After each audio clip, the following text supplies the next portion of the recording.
থেকেই আমাদেরকে উস্কানি দেব, কারো পাতা ফাঁদে আমরা পা দিব। চাঁদাবাদের বিরুদ্ধে কথা বলার কারণে কারোর গায়ে লাগছে, আমরা কিন্তু কোনো নাম বলতেছি না। তা আপনাদের গায়ে লাগে কেন? এক চাঁদাবাজ পালিয়েছে, আরেক চাঁদাবাজকে কেউ দেখতে চায় না। 5ই আগস্টের পর ইসলামী ব্যাংক কিভাবে গ্রাস করে নিল একটি রাজনৈতিক দলের অনুসারীরা। যারা মুক্তিযুদ্ধের বিরোধিতা করেছে, যারা মুক্তিযুদ্ধের বিরোধিতা করে এখন পর্যন্ত ক্ষমা চায় নাই, তাদেরকে প্রতিদ্বন্দ্বী মনে করে না। আসসালামু আলাইকুম, ডিএসকে টিভিতে সবাইকে স্বাগতম। যুক্ত আছি আমি শামসুল আলম। আজকের আলোচনা হচ্ছে 5 আগস্টের পরে বাংলাদেশের যে রাজনৈতিক দিকটা অনেকটা পরিবর্তন হয়ে গিয়েছে, যেটা আমরা বিগত 15 বছরেও অনেকেই দেখি নাই। তো এই পরিস্থিতিটা বিগত 5 আগস্টের শেখ হাসিনা পালানোর পর, আওয়ামী লীগ সরকার অবৈধ হওয়ার পর নতুন যে মোড় নিয়েছে বাংলাদেশের রাজনৈতিক জামাত বিএনপিদের অনেক বিষয়, অনেক নেতা, এক এক জনের এক এক বিবৃতি, জামাত এক রাস্তা দিয়ে চলছে, সব রাজনৈতিক দল তাদের নিজস্ব স্থান নিয়ে চলাফেরা করতেছে। সেই বিষয়টা নিয়ে আমরা আজকে আলোচনা করব। বাংলাদেশের রাজনীতি কোন দিকে যাচ্ছে, বাংলাদেশের রাজনীতিরা কি করতেছে বা এ বিষয়ে পুরো ভিডিও জুড়েই আমরা আজকে আলোচনা করব জামাত এবং বিএনপির বর্তমান পরিস্থিতি নিয়ে। চলুন আমরা বিস্তারিত ফুল ভিডিওটা দেখে আসি। গত 16 বছরে বিএনপি এবং জামাতকে একটি শব্দে পরিণত করেছিল আওয়ামী লীগ। বিএনপি জামাত সন্ত্রাসী, উন্নয়ন বিরোধী সহ নানান তকমা দেওয়া হতো তাদের। 5 আগস্টের পর আলাদা চরিত্র স্পষ্ট হচ্ছে বিএনপি এবং জামাতের। 5 আগস্টের পরে বিএনপি এবং জামাতের নতুন রূপ দেখা দিয়েছে বাংলাদেশের বর্তমান রাজনীতিতে। তো আমরা জানি কথার আক্রমণে বৃদ্ধি করছে একে অপরকে। নেতারা বলছেন আদর্শিক কারণে দল দুটি আলাদা। দেশের রাজনীতির অনেক হিসাব নিকাশ উলটপালট হয়ে যায় 5 আগস্টে শেখ হাসিনাকে হাঁটাতে। যারা একই সুরে একই প্রাণে মাঠে নামে, ধীরে ধীরে দল এবং সংগঠনগুলো প্রকাশ করতে থাকে নিজেদের গণনা। সরাসরি অন্যকে না হলেও সাংগঠনিক ভিত্তি প্রমাণে ব্যস্ততা দেখা যায় অনেকেরই থেকেই আমাদেরকে উস্কানি দেব, কারো পাতা ফাঁদে আমরা পা দিব। বিএনপির বহু বছরের মিত্র জামাতে ইসলাম জোট করে নির্বাচন ও সরকার গঠন এবং পরে বিরোধী হিসাবে হেনস্থারও ভাগিদার তারা।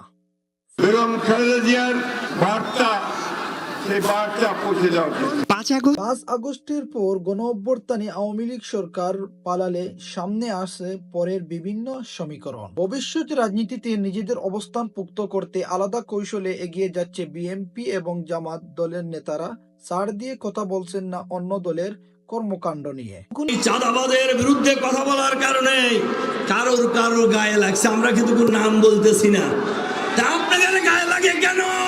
5ই আগস্টের পর ইসলামী ব্যাংক কিভাবে গ্রাস করে নিল একটি রাজনৈতিক দলের অনুসারীরা। তাহলে আজকে কোন মুখে বলছেন এক চাঁদাবাজ পালিয়েছে, আরেক চাঁদাবাজকে কেউ দেখতে চায় না? ক্ষেত্রে কর্মীরাও জবাবের চেষ্টায় ছড়িয়ে পড়ছে ছোটখাটো আলোচনা নিয়ে বিভিন্ন সংঘর্ষ। বলছেন অবশ্যই না, আদর্শগত দিক থেকে বিএনপি এবং জামাত আলাদা আলাদা, মাঠে যা ঘটছে সেটি আদর্শিক দূরত্ব থেকে। যারা রাজনীতি করে তাদের মধ্যে এরকম দেখা যায়, অতীত বিভিন্ন দলে দেখা গিয়েছে যে কথাগুলো বলছে এটাই তাদের সিদ্ধান্ত এবং সেভাবেই তারা অগ্রসর হবে। বিএনপি কোনোদিন মুনাফিকি করেনি।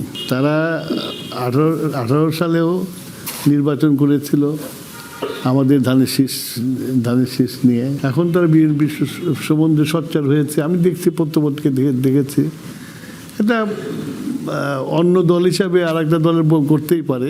বিএনপি মধ্যপন্থী গণতান্ত্রিক দল হিসাবে সামনে রাখছে মুক্তিযুদ্ধের চেতনা। তাছাড়া সংগঠনের কলেবর অর্থাৎ সমস্ত গোষ্ঠী বিপুল, তা বারবার প্রমাণিত। তাই জামাতকে যাই হোক নির্বাচনী প্রতিদ্বন্দ্বী মনে করে না নেতারা। বিএনপি মুক্তিযোদ্ধার দল, সেই মুক্তিযোদ্ধার দল আর যাই কিছু হোক, যারা মুক্তিযুদ্ধের বিরোধিতা করেছে, যারা মুক্তিযুদ্ধের বিরোধিতা করে এখন পর্যন্ত ক্ষমা চায় নাই, তাদেরকে প্রতিদ্বন্দ্বী মনে করে না। প্রত্যেক দলের আলাদা আলাদা চিন্তা থাকে, তাদের স্বার্থও থাকে।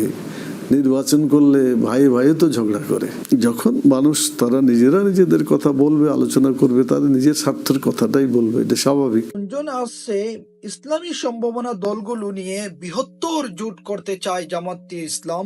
যদিও আওয়ামী লীগ বিরোধী আন্দোলনের সঙ্গীদের নিয়ে হাঁটার ব্যাপারে ইঙ্গিত দিয়ে যাচ্ছে বিএনপি। দেশে কায়েম হোক, ইসলামী আইন চালু হোক। এখন আমার সহযোগী বা আমার পাশে যারা থাকবে তারা যদি এটা চায় তাহলে গোটা জাতির জন্য কল্যাণ হবে আমরা মনে করি।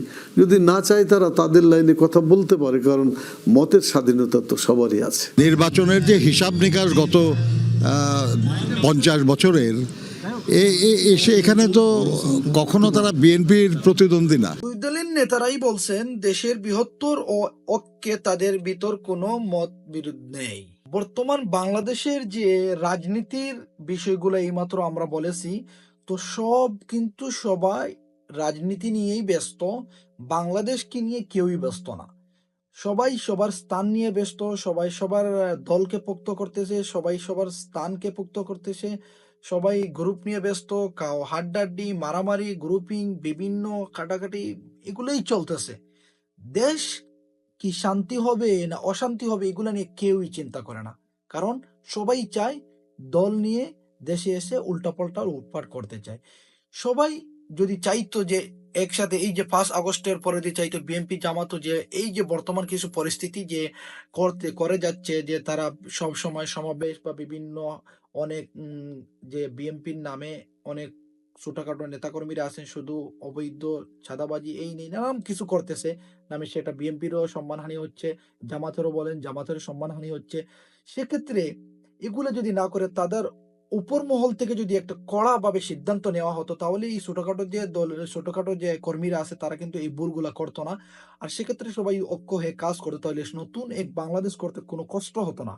তারপরে যে আওয়ামী লীগ যতই চেষ্টা করুক না কেন, যদি সবাই একসাথে শক্ত হয়ে কাজ করে তাহলে কিন্তু কখনো কোনো ধরনের কোনো সমস্যা হবে না। এটা এনডিএ হোক বা বিভিন্ন যে কোনো দেশে হয় না কেন, সবার একতাই সবচেয়ে বড়।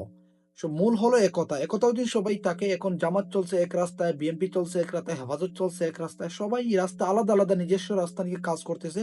কখন ইলেকশন হবে, কখন ভোট হবে, কখন রাজনীতিতে আসবে, কখন সরকার গঠন করবে, এগুলোই নিয়ে ব্যস্ত। কেউ কিন্তু দেশ নিয়ে ব্যস্ত না। তো সবাই ঐক্য হয়ে, আমার কথা হলো সবাই ঐক্য হয়ে কাজ করি, একসাথে মিলেমিশে সবাই কাজ করি, দেশকে ভালোবাসি, দেশের মানুষকে ভালোবাসি। সবাই যদি আমরা একসাথে হয়ে কাজ করি বা দেশকে ভালোবেসে কাজ করি, তাহলে অবশ্যই আমরা দেশকে এই যে বর্তমান পরিস্থিতি সেটা আমরা কাপড় দিয়ে উঠতে পারবো। তো ভিডিওটা সবাইকে শেয়ার করে, লাইক করে আপনার বন্ধু বান্ধব সবার কাছে পৌঁছে দিন এবং আমাদের ইউটিউব চ্যানেল সাবস্ক্রাইব করুন, ফেসবুক পেজ ফলো করুন। ধন্যবাদ সাথে থাকার জন্য।